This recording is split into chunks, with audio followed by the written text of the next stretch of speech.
Começámos a estudar esta carta de Romanos, capítulo 1. Romanos, capítulo 1.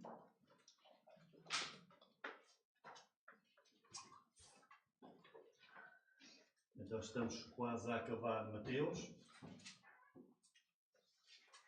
E hoje vamos aqui para Romanos, capítulo 1, versículo 18. E o tema é agradável, como podem ler. Não é? E porquê é que é este tema? Não é por ser culto de ceia, é este tema porque é o que está a seguir, não é? Ou seja, quando nós estudamos a Bíblia de maneira que é expositiva, versículo a versículo, capítulo a capítulo, o que vem a seguir é o que nós temos. Podia saltar por cima, não é? E escolhi um tema assim agradável. A alegria de Deus. Também é bíblico, não é? Mas é o que está. E, portanto, não sei quantos de nós já tivemos uma mensagem sobre a ira de Deus. Eu acho que é a primeira mensagem que preparo só sobre a ira de Deus. E, portanto, vamos ver aqui o versículo 18, que é o tema. Porque do céu se manifesta a ira de Deus sobre toda a impiedade e injustiça dos homens que detêm a verdade em injustiça.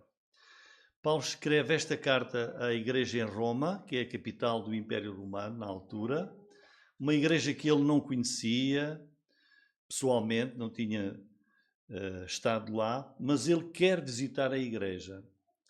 E quando nós chegamos ao final do capítulo, ele vai ali despedir-se e vai usar muitos nomes de irmãos da igreja que ele, mesmo sem estar lá, ele, como missionário e apóstolo, interessava-se e já conhecia de nome. Mas ele quer visitar a igreja e quer levar-lhes a mensagem do Evangelho. E por isso, no versículo 15, ele começa a partir daqui a dizer porque é que ele quer ir lá a Roma. Diz: e assim, quanto está em mim, estou pronto para também vos anunciar o Evangelho, vós que estáis em Roma. Eu quero ir aí para vos anunciar o Evangelho. Porquê? Porque não me envergonho do Evangelho de Cristo, pois é o poder de Deus para a salvação de todo aquele que crê, primeiro do judeu e também do grego. Porque nele, ou seja, no Evangelho, se descobre a justiça de Deus de fé em fé, como está escrito, mas o justo viverá pela fé. Portanto, ele logo no início revela qual é o tema de toda a sua carta, é o Evangelho. O Evangelho de Jesus, do qual ele diz que não se envergonha. Porque é que não se envergonha? Diz, como é que eu me posso envergonhar do Evangelho? Porque o único poder que Deus tem para salvar uma pessoa é o Evangelho. Deus salva uma pessoa por causa da fé que ela põe no Evangelho de Jesus Cristo. É o poder de Deus. E no Evangelho descobre-se a justiça de Deus. Deus, sendo santo, tem que castigar o pecado. Não é? Se nós fôssemos em um tribunal e tivéssemos lá um juiz e levavam lá as pessoas para serem julgadas e ele, pode ir que está desculpado. A todos dizia isso. O que é que nós íamos dizer? Este juiz não presta. Então é um criminoso, matou, roubou, fez tanta coisa e o juiz diz, pode ir. Não, para ser juiz, eu tenho que cumprir a lei e condenar o culpado. E Deus também é a mesma coisa. Mas por causa do Evangelho, Deus exerce a sua justiça para com o crente, que é dando-lhe o perdão e a salvação e a vida eterna. O Evangelho é isso. Deus salva o que tem fé, o justo que tem fé em Jesus. E depois ele prossegue, versículo 18. O que é que então ele vai fazer agora? Paulo agora vai desdobrar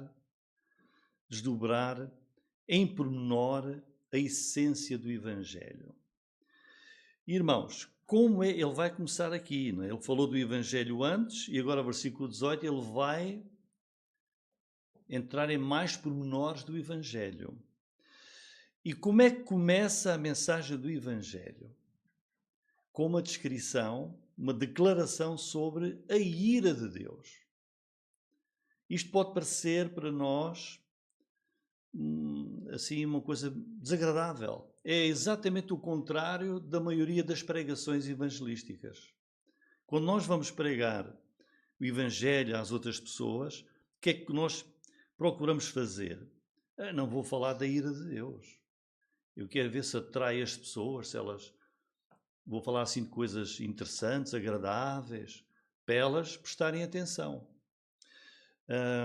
Então falamos do amor de Deus, falamos da felicidade, da vida abundante que Deus tem, perdão, de alegria, de paz, e oferecemos isso às pessoas porque queremos cativá-las e perguntamos, não gostaria de ter vida abundante? Não gostaria de ter o amor de Deus, de ter perdão, de ter alegria? Queremos conquistá-las e por isso falamos sobretudo do amor e destes temas. Raramente se fala do julgamento de Deus. Mas, irmãos, qual é a primeira coisa que a primeira coisa que Deus quer que as pessoas saibam sobre o Evangelho? É a ira de Deus. É sobre a ira de Deus. É difícil, mas o início do Evangelho que está aqui, o Evangelho que Paulo diz, eu quero ir aí a Roma levar-vos o Evangelho. E começa a falar da ira de Deus. Como é que nós podemos mostrar às pessoas a graça e a salvação de Deus se não lhes mostrarmos a ira de Deus? Como é que as pessoas podem entender sobre o amor de Deus se não conhecerem e entenderem o ódio de Deus? É verdade, irmãos, é difícil dizer. Deus é um Deus que tem ódio. Como é que as pessoas entenderão algo sobre a graça de Deus se não souberem? Mas Deus tem leis, Deus tem preceitos, nos quais a humanidade que Ele criou tem de conhecer e tem que andar neles. Como é que as pessoas podem entender o perdão de Deus se não entenderem a terrível pena do pecado? As pessoas têm que perceber, olha, mas se eu não querer, têm que entender a pena terrível de Deus para o pecado. E a menos que as pessoas sejam impactadas por este temor da ira de Deus, do furor de Deus que está sobre elas, e sintam que estão num perigo muito grave. O mundo está num perigo muito grave.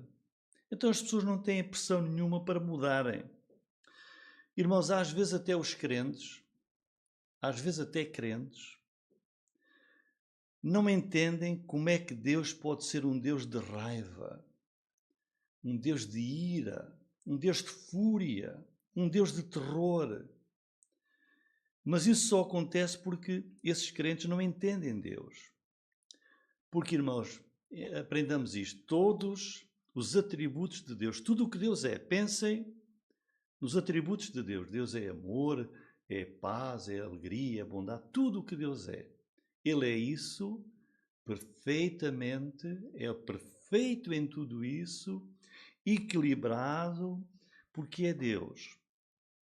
Porque se Deus não tivesse ira, se Deus não tivesse raiva, ódio ao pecado, ele não seria Deus. Deus não podia ser um Deus santo se ele não tivesse uma ira profunda a tudo o que é trevas e pecado. Deus é perfeito no amor e ele é igualmente perfeito no ódio, na ira. Assim como o seu amor é puro, o ódio de Deus, a ira de Deus, o furor de Deus é também puro e perfeito. Irmãos, vejam este exemplo. Hebreus 1:9 diz assim, vejam, Hebreus 1:9. Tu amaste a justiça.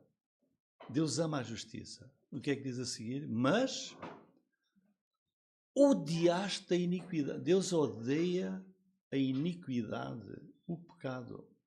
Ama a justiça. Ama tudo o que é certo e que é luz. Mas odeia tudo o que é pecado. Este é o nosso Deus. E no nosso tempo, irmãos, existe uma falha muito grande em pregar o ódio de Deus, a ira de Deus, o julgamento de Deus. Muitas igrejas são açucaradas, são muito brandas. Eu vou fazer uma pergunta. Qual foi a última vez que os irmãos ouviram uma música nova sobre a ira de Deus? Ouviram alguma? Só saem canções alegres, sobre o amor de Deus, a alegria de Deus, sobre a ira de Deus, mas é um atributo de Deus. Ouviram alguma música ultimamente sobre a ira de Deus? Eu não tenho ouvido. Se os irmãos tiverem a possibilidade de ver hinários do século XIX, tinham hino após hino sobre a ira de Deus, sobre a raiva de Deus, sobre a vingança de Deus, sobre o julgamento de Deus, sobre o pecado, sobre o mundo que não se converte. Hinos que são muito parecidos com os salmos, que são chamados os salmos imprecatórios, que nós conhecemos, aqueles salmos onde o salmista escreve: ó Deus, desce e mostra a tua justiça, castiga, mata. Não é? Tem salmos assim. Julga os teus inimigos. Mas os novos compositores de músicas, como só querem vender e muito, não escrevem hinos sobre este atributo de Deus, a ira de Deus, a fúria de Deus. Irmãos, mas nós só vamos compreender a profundidade do amor de Deus se nós conhecermos a sua ira e conhecermos aquilo que Deus odeia mesmo. Deus é um Deus que odeia, que tem fúria e ira sobre tudo o que tem a ver com trevas e pecado.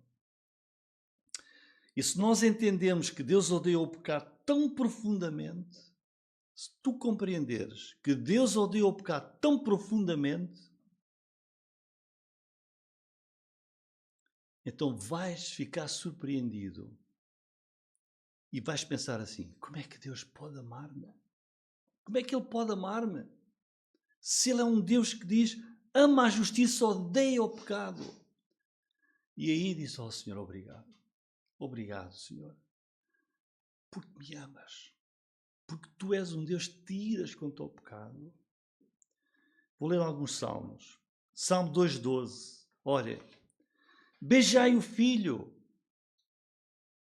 para que não se ire e pereçais no caminho, quando em breve se acender a sua ira. Beijem o filho. Amém. Creiam nele. Ou Salmo 78,49.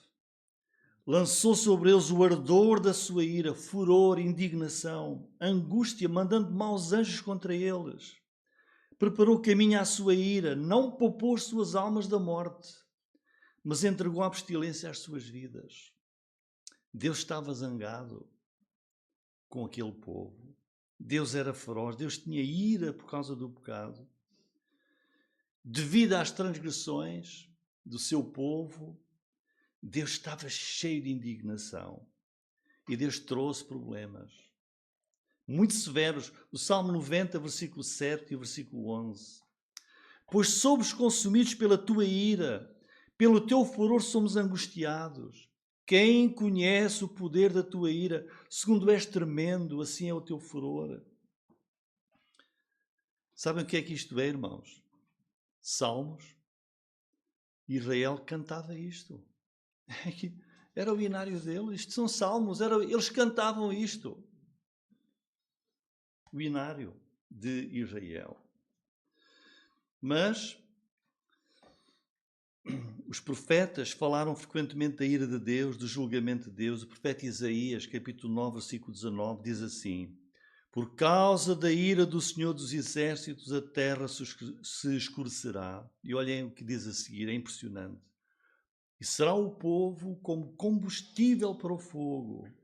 Ninguém poupará o seu irmão. Jeremias falou da ira de Deus. Jeremias 7:20.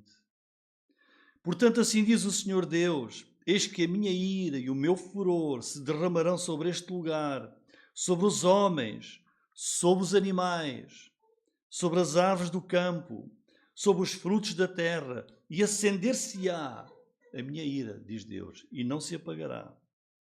Podíamos continuar, a Bíblia está cheia de declarações sobre a ira de Deus. E nós temos tantos exemplos no Antigo Testamento. A ira de Deus contra o mundo antigo. Deus destruiu o mundo todo. Só poupou 8 pessoas e 2 de cada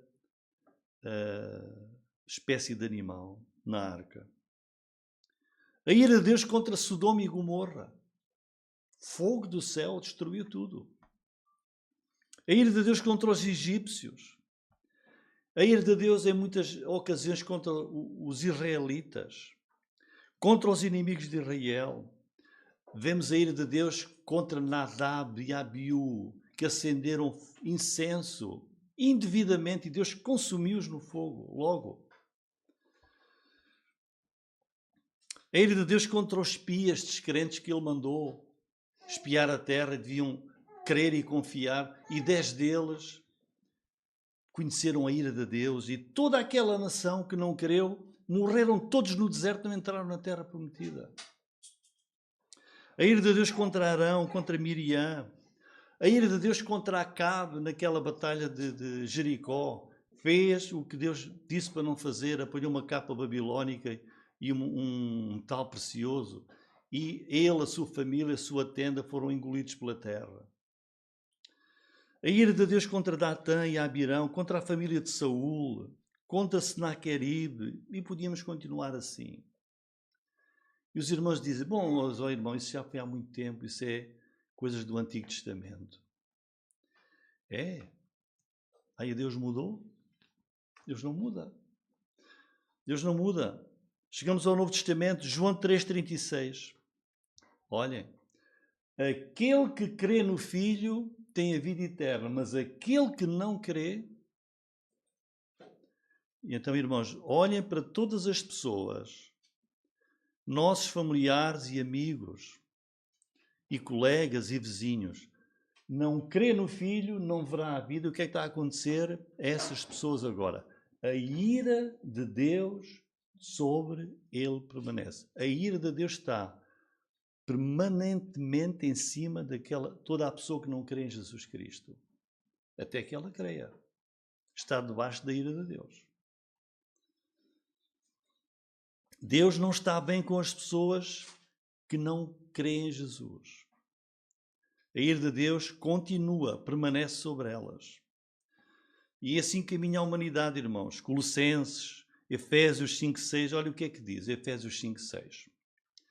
Ninguém vos engane com palavras vãs. Deus é um... Vão todos para o céu. Estão todos salvos, Deus é um Deus de amor. Ninguém vos engana. Por estas coisas vem a ira de Deus sobre os filhos da desobediência. Todos que não obedecem a Cristo, crendo nele, estão debaixo da ira de Deus. A Bíblia diz que Deus vai condenar os homens incrédulos. Segundo aos Tessalonicenses 1:7 e 9. Quando se manifestar o Senhor Jesus desde o céu, com os anjos do seu poder, com labareda de fogo, tomando vingança dos que não conhecem a Deus, estão a ver? Dos que não obedecem ao Evangelho do nosso Senhor Jesus Cristo. A ira de Deus sobre essas pessoas, os quais, esses, por castigo, padecerão eterna perdição, longe da face do Senhor e da glória do seu poder. Deus, irmãos, é um Deus de ira, é um Deus de raiva, de furor, é um Deus terrível contra o pecado e contra aquele que não crê em Jesus. É verdade, irmãos. E o que é que Deus acha, então? Deus acha, chega aqui, o que é que Deus acha? Chega aqui a Romanos capítulo 1 diz, olha, a melhor maneira de eu explicar o Evangelho é começar falando sobre a minha ira. Começa ali logo no versículo 18. A má notícia é melhor se ela vier antes da boa notícia.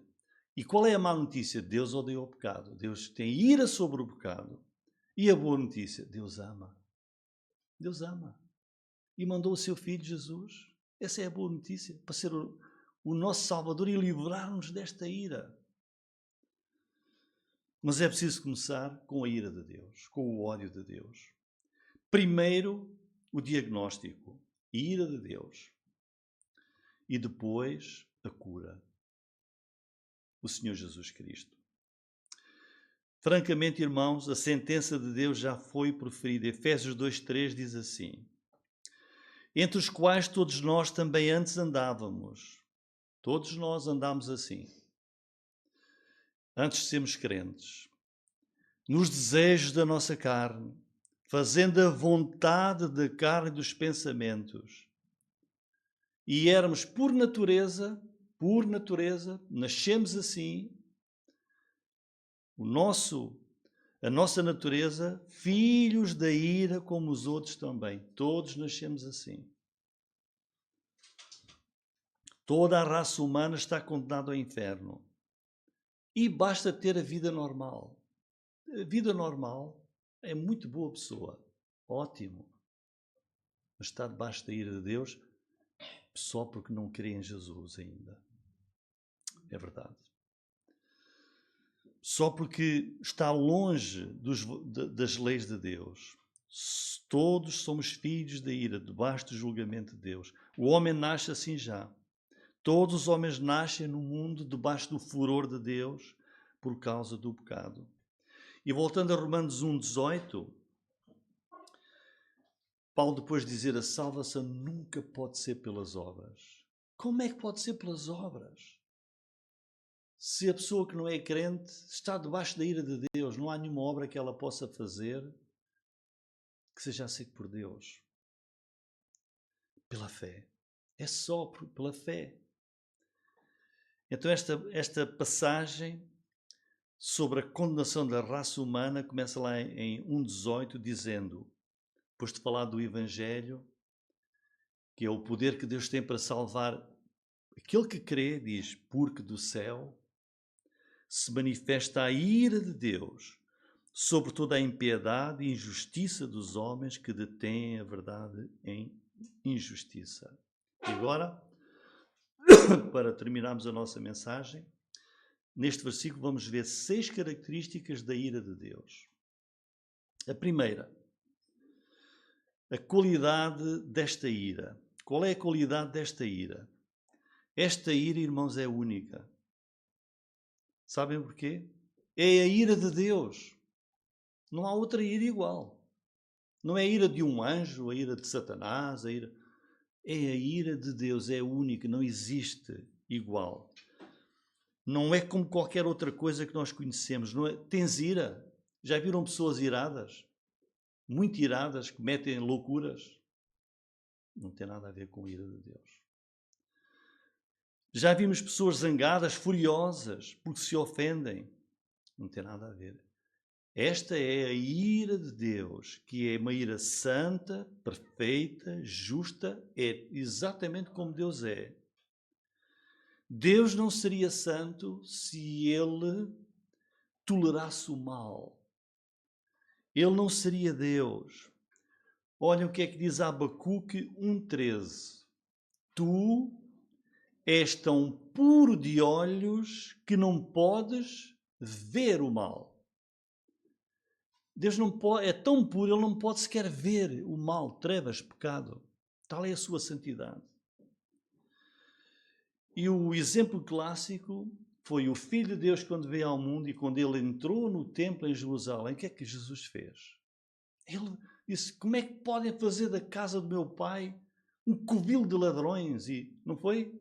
E diz que ele, na sua ira, enxurrou dali toda a gente. Era a ira de Deus em Jesus. Então, a primeira característica desta ira é a ira de Deus, que é única. Segunda característica, o tempo dela.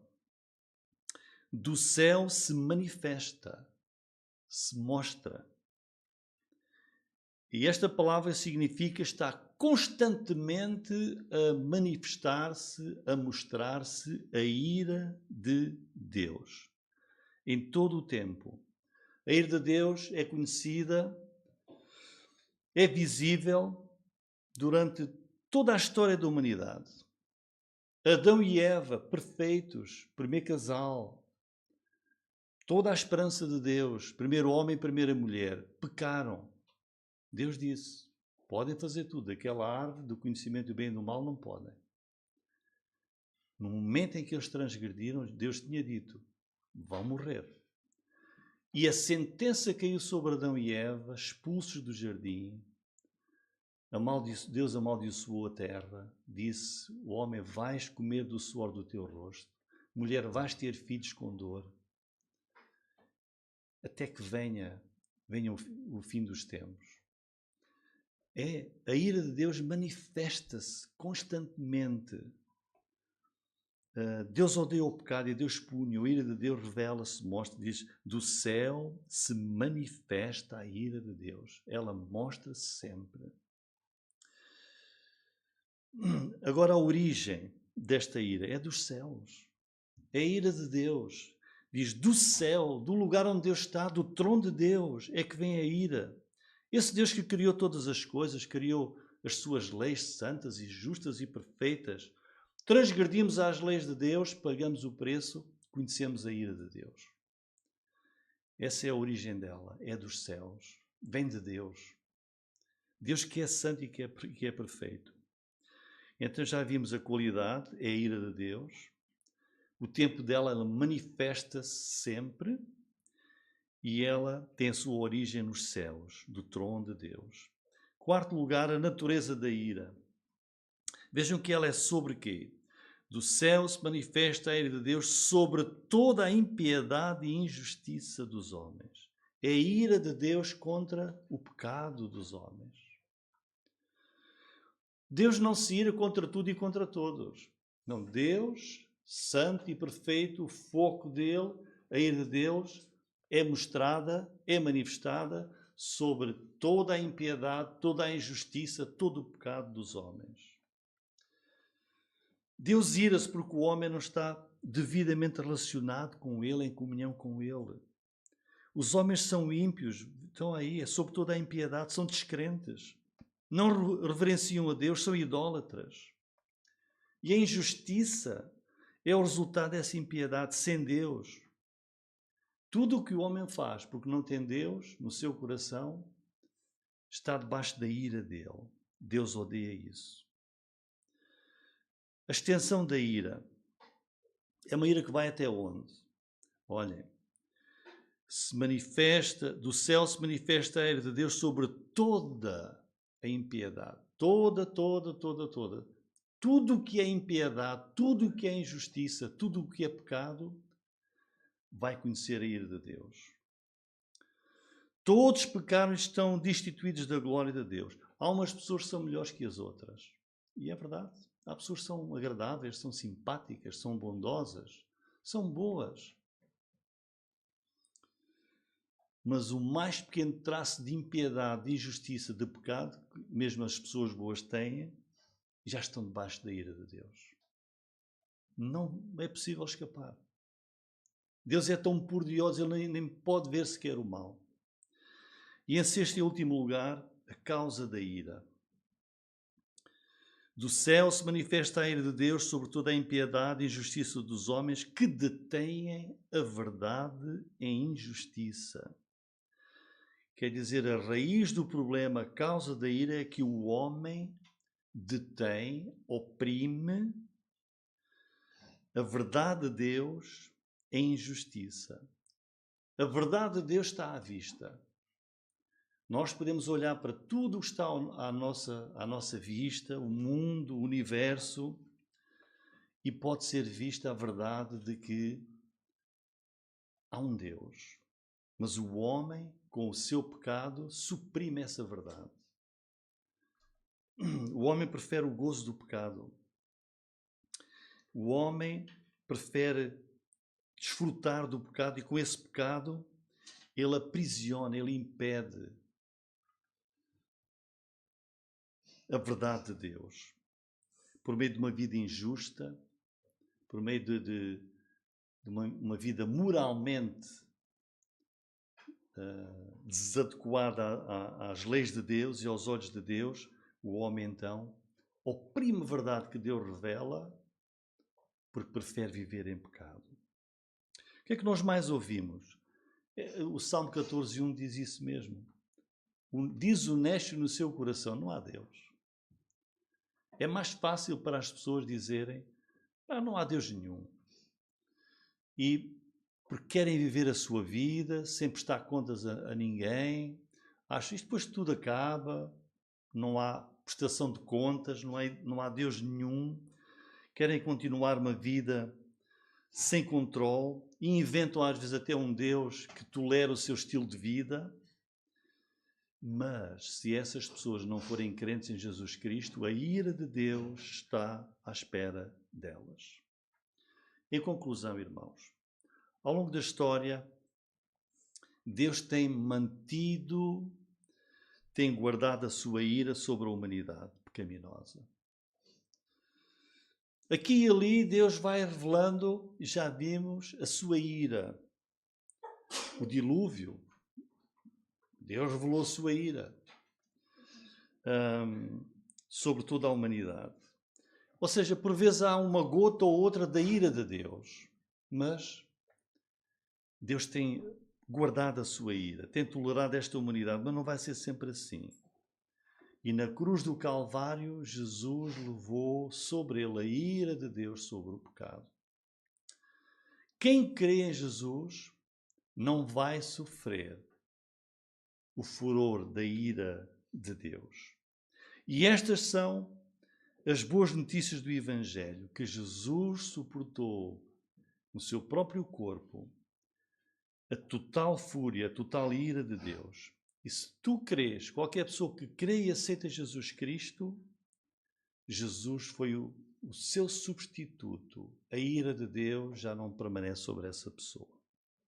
Mas quem não crê, não haja dúvidas, tem à sua espera o julgamento da ira de Deus.